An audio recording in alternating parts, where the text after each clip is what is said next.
प्रदेश का जिला आगरा एक बार फिर डबल हत्याकांड से दहल गया है। यहाँ बीते दिन मंगलवार को मां बेटी की हत्या कर दी गई। वारदात के बाद महिला का पति मौके से फरार है। बताया जा रहा है कि सर्राफा व्यापारी ने ही अपनी पत्नी और बेटी की हत्या की है। घटना की सूचना पर जब पुलिस मौके पर पहुंची तो कमरे में महिला का शव खून से लथपथ पड़ा हुआ था।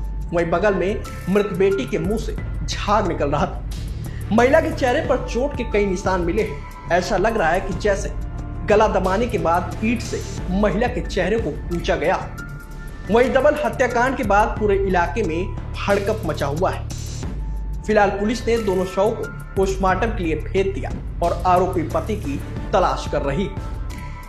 दरअसल ये मामला थाना इरादत नगर के वृथला गांव का है। वृथला गांव में कृष्णकांत अपने परिवार के साथ रहता है। उसकी गांव में ही एक ज्वेलर्स की दुकान है। परिवार में पत्नी कृष्णा, 2 बेटे और 1 बेटी थी। कृष्णकांत की करीब 16 साल पहले शाहगंज में पृथ्वीनाथ फाटक की रहने वाली कृष्णा से शादी हुई थी। शादी के बाद कृष्णकांत के 3 बच्चों में 2 बेटे और एक 12 साल की बेटी लाडो थी।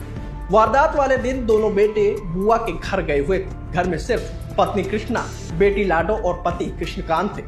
पड़ोसियों के मुताबिक मंगलवार तड़के करीब 5 बजे लोगों ने कृष्णकांत को बाइक से गांव के बाहर जाते देखा था, लेकिन इसके बाद वह वापस घर नहीं लौट कर आया।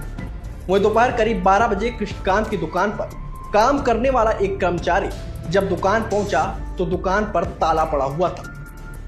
ऐसे में वह चाबी लेने के लिए कृष्णकांत के घर पहुंच गया तो देखा घर का दरवाजा भी खुला था।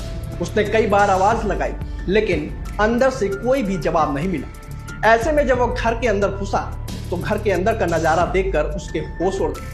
कमरे में कृष्णकांत की पत्नी कृष्णा और बेटी लाडो की लाश बेड पर पड़ी हुई थी। फिर उसने मामले की सूचना पुलिस को दे दी। पड़ोसियों के मुताबिक पति पत्नी के बीच अक्सर झगड़ा होता रहता था।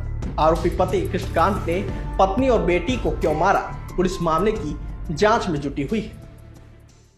आज दिनांक 3 जून को थाना इरादत नगर पर करीब 12 बजे एक सूचना मिली कि गांव वृथला के एक घर पर एक महिला जिसके चेहरे पर चोटों के निशान संदिग्ध परिस्थितियों में पड़ी हुई।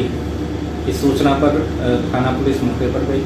मौके पर जाकर देखा तो पता चला कि वहां पे एक महिला तथा जिसके चेहरे पर चोटों के निशान थे और गंभीर चोटों के निशान थे तथा उसकी लड़की जिसकी उम्र 12-13 साल रही होगी, उसके मुंह से झाग आ रहा है।